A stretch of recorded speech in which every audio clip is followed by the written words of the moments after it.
हरे कृष्ण। ओम अज्ञानतिमिरान्धस्य ज्ञानाञ्जनशलाकाय चक्षुरुन्मिलितं येन तस्मै श्रीगुरवे नमः। नमः ओं विष्णुपादाय कृष्णप्रेष्ठाय भूतले श्रीमते भक्तिवेदान्त स्वामिनेति नामिने। नमस्ते सरस्वती देवी गौरवाणी प्रचारिणे निर्विशेष शून्यवादी पाश्चात्यदेशतारिणे। वंचाकल्पतरुभ्यश्च कृपा सिन्धु एव च पतितानां पावनेभ्यो वैष्णवेभ्यो नमो नमः। जय श्री कृष्ण चैतन्य प्रभु नित्यानंद श्री अद्वैत गदाधर श्रीवासादि श्री गौर भक्तवृंद। हरे कृष्ण कृष्ण कृष्ण हरे हरे, हरे राम राम राम हरे हरे। हरे कृष्ण। सकलेर चरणे प्रणाम जानिए आजकेर आलोचना शुरू करছি। सर्वप्रथमे आमी आमार गुरुदेव एवं शिक्षा गुरु श्री चरण कमले प्रणाम जानिए तादेर काछे कृपा एवं आशीर्वाद भिक्षा करছি।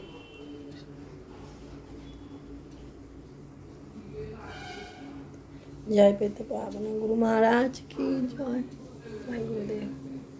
हरे कृष्ण। सबाइके प्रणाम। सबाई भालो आछेन तो? कार्तिक मास प्राय शेष होतेई चललो। आजकेर जेटा आमादेर आलोचना भीष्म पंचक व्रत। कार्तिक मासेर शेष कार्तिक मासेर शेष 5 दिन এই ব্রত পালন করে রাস পূর্ণিমার দিনে সারা মাসে যা কার্তিক মাস যেভাবে পালন করেছে উদযাপন করা হয়। তো কিভাবে আমরা বাড়িতে সহজ সরলভাবে পালন করব সেটা আলোচনা আজকে করব। ভীষ্ম পঞ্চক ব্রত খুবই গুরুত্বপূর্ণ ব্রত এটা। এবছর এই ব্রত পড়েছে একাদশী হচ্ছে আমাদের 2রা নভেম্বর। 2রা নভেম্বর থেকে 5ই নভেম্বর অবধি এই ভীষ্ম পঞ্চক ব্রত পড়েছে। 2, 3, 4, 5 4 দিন। অন্য বছর 5 দিন পড়ে, এবছর 4 দিন পড়েছে। একাদশী থেকে শুরু হয় মূলত ভীষ্ম পঞ্চক ব্রত। তো প্রথমে আমরা জানি আগে যে আগে আমরা জানি যে ভগবানের ব্রত আমরা কেন করব বা ব্রত করার উদ্দেশ্য কি আমাদের, কেন ব্রত করছি আমরা। মানুষ যে এত দুঃখ কষ্ট যন্ত্রণা ভোগ করছে, প্রত্যেকেরই আছে না দুঃখ কষ্ট। কেউ বলতে পারবে যে না আমি সুখী? কেউ একজন বলুন তো কমেন্টে যে না আমি সর্বসুখী। কেউ বলতে পারবেন না। কারোর কিছু না কিছু কোনো না কোনো দিক দিয়ে কোনো না কোনো সে কষ্ট পাচ্ছে। কেন পাচ্ছে কষ্ট? এই যে এত বাধা বিপত্তি কেন? কারণ তারা ভগবান যে নিয়ম দিয়েছে, আচার দিয়েছে, অনুষ্ঠান দিয়েছে সেগুলো পালন করছে না, ভগবানকে মানছে না। সেই জন্যই তো নাকি। তো এই ব্রত যদি পালন করে, একাদশী ব্রত, জন্মাষ্টমী ব্রত, ভীষ্ম পঞ্চক ব্রত, রাধাষ্টমী ব্রত, কত কত ব্রত আছে আমাদের। আমরা যদি এই ব্রত পালন করি তাহলে আমরা কি করব? ব্রত পালন করার একমাত্র উদ্দেশ্য শুধু হচ্ছে আমাদের ভগবানকে খুশি করা, ভগবানকে সন্তুষ্ট করা। নিজের সন্তুষ্টি নয়, ভগবানের সন্তুষ্টি। নিজের কোনো চাওয়া পাওয়া নয় যে ব্রত করে আমি নিজে এই চাই সেই চাই, সেটা নয়। হ্যাঁ, সেটা তাহলে সকাম কর্ম হয়ে যাবে। সেটা হচ্ছে ভগবানকে সন্তুষ্ট করা। এই ব্রত পালন করার মাধ্যমে আমরা ভগবানকে খুশি করতে পারবো। সেই জন্যই আমরা নিষ্ঠা সহকারে, একাগ্রতা সহকারে ব্রত পালন করব। এটাই হচ্ছে ব্রত পালন করার উদ্দেশ্য। ভক্তি সহকারে আমাদের প্রত্যেকের এই ব্রত পালন করা অবশ্যই কর্তব্য। কষ্ট হবে তো, কথাতে আছে না, কষ্ট না করলে কেষ্ট মিলে না। কষ্ট তো হবেই। ভগবানকে পেতে গেলে একটু কষ্ট করতে হবে না? কত বড় বড় যোগী মুনি ঋষিরা বহু বহু বহু বহু বছর ধরে কত কত বছর ধরে সাধনা করেও ভগবানকে পাচ্ছে না। আর আমরা সামান্য এই ব্রত করতে পারবো না ভগবানকে পাওয়ার জন্য? সেটুকু তো আমরা করতেই পারি, বলুন। তো যারা আবার এই সকল ব্রত পালন করতে চায় না, শাস্ত্র বলছে, কিন্তু আমার কথা নয়। না বলবে মাতাজি আপনি বলছেন না, আমি কিছু বলছি না। শাস্ত্র বলছে যারা এই সকল ব্রত পালন করতে চায় না তাদের মধ্যে কিন্তু এখনও অনেক পাপ আছে। তাদের হৃদয় থেকে এখনও পাপ দূরীভূত হয়নি। তাদের হৃদয় থেকে তখনই পাপ দূরীভূত হবে যখন তারা ভগবানকে সন্তুষ্ট করার জন্য কোনো কর্ম করবে, অর্থাৎ ভগবত কর্ম করবে। এই ব্রতটাও ভগবত কর্ম, কারণ আমরা এই ব্রতের ফল ভগবানকে নিবেদন করছি বা ভগবানকে সন্তুষ্ট করছি। এই কলিযুগে দেখা যায় মানুষের আয়ু অত্যন্ত কম, স্বল্প আয়ু। মন্দ ভাগ্য, মন্দ স্বভাব, সব কিছুই মন্দ, মন্দ বুদ্ধি, সবই মন্দ। মানুষ ছোট বড় রোগের উপদ্রবে কষ্ট পাচ্ছে, কত রোগে মানুষ জর্জরিত হয়ে আছে। হ্যাঁ, তো আমরা যদি এই সকল থেকে যদি কি করতে চাই, যদি নিজেকে বাঁচতে চাই বা বাঁচাতে চাই, তাহলে আমাদের এই ব্রত পালন করতে হবে। এই ব্রতটাই হচ্ছে কলিযুগের তপস্যা। কলিযুগে আপনাকে বনে জঙ্গলে গিয়ে বছরের পর বছর বসে বসে ধ্যান করতে হবে না। এই ব্রতই হচ্ছে কলিযুগের তপস্যা। এক হচ্ছে হরিনাম, আর দ্বিতীয় হচ্ছে এই সকল ব্রত। তো তাই আমরা যদি বিশ্বপঞ্চক ব্রত পালন করি, তাহলে কি হয়, আমাদের উত্তম গতি লাভ হয়। ঠিক আছে। তো 2রা নভেম্বর মাসের 2 তারিখে এবছর বিশ্বপঞ্চক ব্রত 4 দিন পড়েছে। 2, 3, 4, 5, যদিও বিশ্বপঞ্চক বলছে 5 দিন, তো এবছর 4 দিন পড়েছে। 2রা নভেম্বর হচ্ছে একাদশী, উত্থান একাদশী। ভগবান সেই সময় নিদ্রা থেকে, শয়ন একাদশীতে ভগবান শয়নে গিয়েছিলেন, উত্থান একাদশীতে ভগবান উঠবেন। ঠিক আছে। তো উত্থান একাদশী, এই একাদশীটাও খুব গুরুত্বপূর্ণ। এই একাদশীর দিন থেকে 5ই নভেম্বর অর্থাৎ রাস পূর্ণিমা অবধি বিশ্বপঞ্চক ব্রত। রাস পূর্ণিমার দিনে সন্ধ্যেবেলায় আমরা এই ব্রত উদযাপন করব। এবং এই ব্রত পালন করলে আমরা কি করব, যে চাতুর্মাস গেল, কেউ যদি চাতুর্মাস, অনেকে আছে চাতুর্মাস ব্রত সেরকমভাবে পালন করেনি, তো তারা যদি এই বিশ্বপঞ্চক ব্রত পালন করে, এই বিশ্বপঞ্চক ব্রত পালন করার মধ্যে কি হবে, এরা চাতুর্মাসের যে ফল, সেই ফল এরা পেতে পারবে। চাতুর্মাসের যে সারা বছর চাতুর্মাসের যা ফল, সেই ফল এরা লাভ করতে পারবে। তে এই ব্রত পালন করলে কি হয়, চাতুর্মাসের পুরো ফল লাভ হয়ে যায়। যারা চাতুর্মাস ব্রত পালন করতে পারেনি বা অক্ষম, তারা যদি এই বিশ্বপঞ্চক ব্রত পালন করে, তাহলে তারা চাতুর্মাসের ফল তারা পেতে পারে। ঠিক আছে, চাতুর্মাস ব্রতের ফল পেতে পারে। তো আমরা কেন বিশ্বপঞ্চক ব্রত পালন করি? প্রথমত তো আমরা জানলাম যে আমরা যদি বিশ্বপঞ্চক ব্রত পালন করি, তাহলে কৃষ্ণ সন্তুষ্ট হন, ভগবানকে সন্তুষ্ট করতে পারি।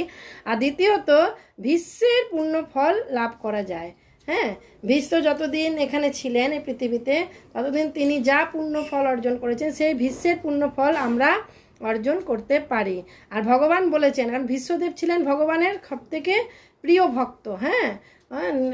তো সে ভগবান বলেছেন, যদি কেউ এই বিশ্বপঞ্চক ব্রত পালন করে, তাহলে সে আমার খুব প্রিয় হয় এবং মৃত্যুর পরে সে আমার কাছে ফিরে চলে আসে। এটা ভগবানের ঘোষণা, ভগবান ঘোষণা করেছেন।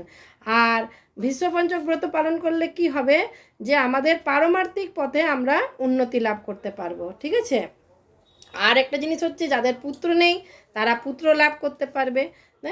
সেই জন্য আমাদের সকলের এই বিশ্বপঞ্চক ব্রত পালন করা উচিত। এই ব্রত পালন করলে কি হয়, পালন করার ইচ্ছা প্রকাশ করলেই ভগবান তার হৃদয়ে অবরুদ্ধ হয়ে যান। ব্রত পালন করলে যে কি ফল, সেটা তো আর বলে শেষ করা যাবে না। কিন্তু শুধু যদি কেউ ইচ্ছা করে যে না, আমি এই বিশ্বপঞ্চক ব্রত পালন করতে চাই, এরকম যদি ইচ্ছা প্রকাশ করে, তো ভগবান তার উপর যে কি পরিমাণ কৃপা করে, যে সেটা বলে শেষ করা যাবে না।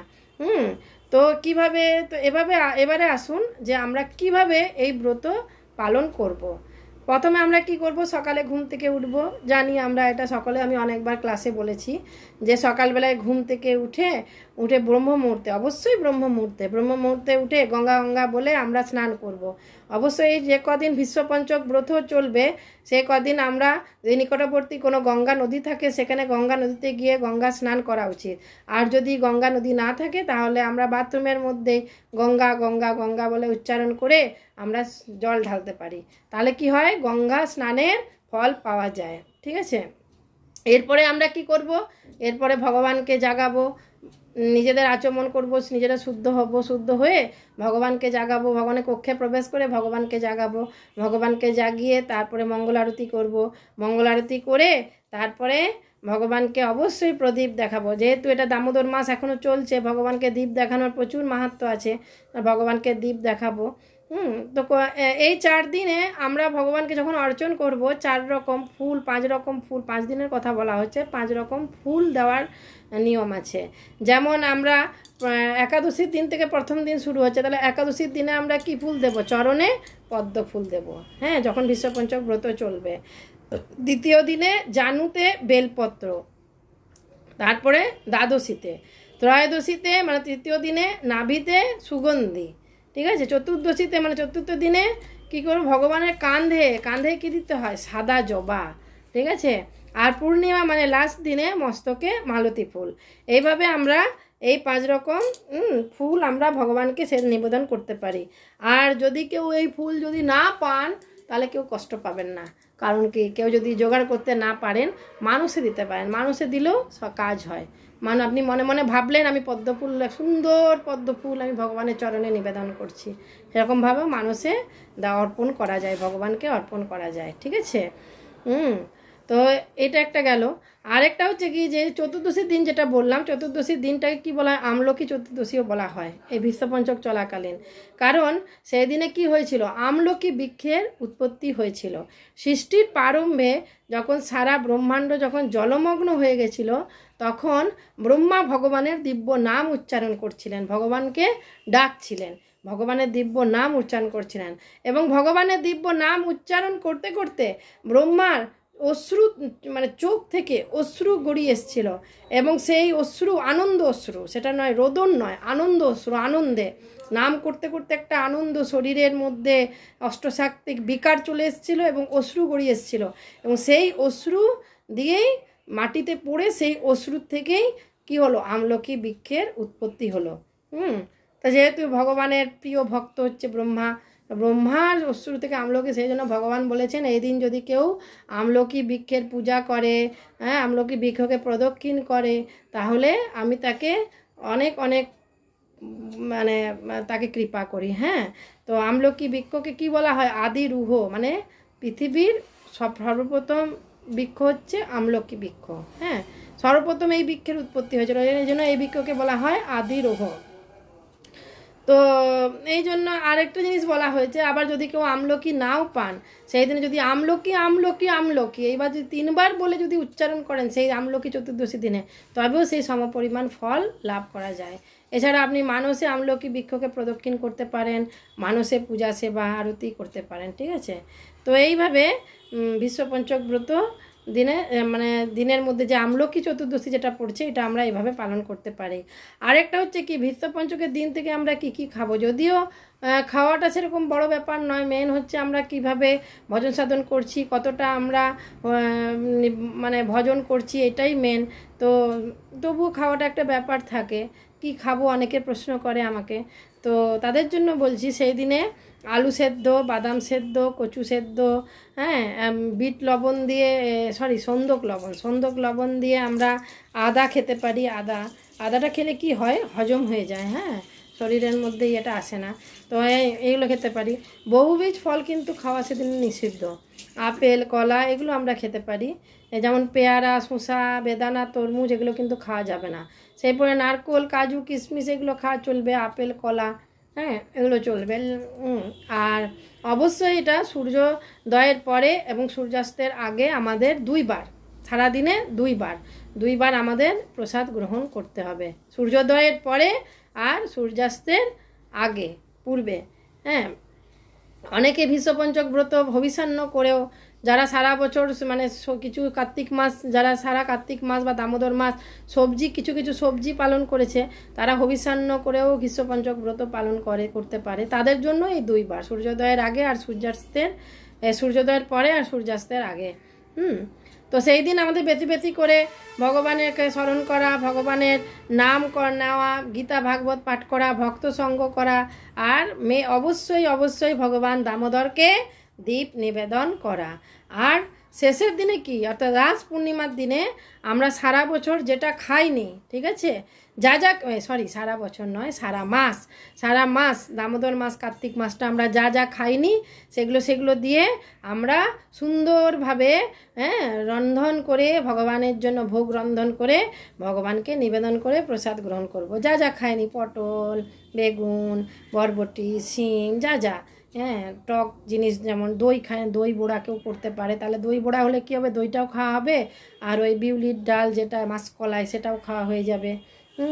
তিলের বড়া এ সকল করতে পারে, যেগুলো সারা মাসে যা খাওয়া, সর্ষের তেল দিয়ে রন্ধন করে, সর্ষের তেল যেহেতু সারা মাস খাওয়া বারণ ছিল, সর্ষের তেল দিয়ে এগুলো রন্ধন করে ভগবানকে নিবেদন করে এগুলো আমরা, হ্যাঁ, আবার খেতে পারি। আরেকটা জিনিস করতে পারেন, যদি আবার বারে বারে মানে এক একটা পদ রান্না করতে অসুবিধা লাগে ঘরের মধ্যে, তো আপনারা একসঙ্গে করে দিতে পারেন, মিক্স ভেজ করে। পটল, বেগুন, হ্যাঁ, শিম, বরবটি, যা যা সবজি সব কিছু দিয়ে মিক্স ভেজ করে সেইটা ভগবানকে সুবিধা হবে তাহলে। হ্যাঁ, আমাদের অনেক সেবা থাকে তো। অবশ্যই চাঁদ উঠলে পরে চাঁদকে দেখে এই ব্রত আমাদের পালন করতে হয়। আমি ব্রত পালনের যে মন্ত্র বা বিশ্বপঞ্চক ব্রত শুরু করার যে মন্ত্র আমি ওটা দিয়ে দেব, সবাই একটু দেখে নেবেন। হ্যাঁ, তো এই মন্ত্র আছে, হ্যাঁ, সেই কিছু মন্ত্র দিয়ে সেই বিশ্বপঞ্চক ব্রত উদযাপন করতে হয়। আর আরেকটা জিনিস বলি, যে অনেকে মনে করে যে একাদশী আসছে, তো একাদশীর পরের দিনে আমরা কি করি, সাধারণত জগন্নাথের নির্মাল্য প্রসাদ খেয়ে আমরা একাদশী পালন করি। তো অনেকে মনে করতে পারে এটা করলে নাকি আমাদের ব্রত ভঙ্গ হয়ে যাবে। সেটা কিছু নয়, আপনারা ইচ্ছা করলে জগন্নাথের একটা দানা প্রসাদ খেয়ে আপনারা পরের দিন পালন করতে পারেন। আর যদি পালন নাও করেন কোনো অসুবিধা নেই, কারণ কি আমাদের ব্রতটা শেষের দিন তো পালন হচ্ছেই। হ্যাঁ, তো সেই দিনে আপনি অনেকে এটা করো, আর না হলে একদম লাস্টের দিনও পালন করলেও হবে, কোনো অসুবিধা নেই। হ্যাঁ, তাতে কোনো অসুবিধা নেই। তো এইভাবে আমরা বিশ্বপঞ্চক ব্রত পালন করতে পারি, ঠিক আছে? তো আসুন আমরা সকলে এই 5 দিন এই বছর 4 দিন 8 দিন ব্যাপী বিশ্বপঞ্চক ব্রত পালন করি, ভগবান শ্রীকৃষ্ণকে সন্তুষ্ট করি এবং বিশ্বের কৃপা লাভ করি, যেটা আমাদের ভক্তি জীবনের পারমার্থিক পথে অগ্রগতির জন্য অত্যন্ত আবশ্যক। হরে কৃষ্ণ কৃষ্ণ কৃষ্ণ হরে হরে, হরে রাম রাম রাম হরে হরে।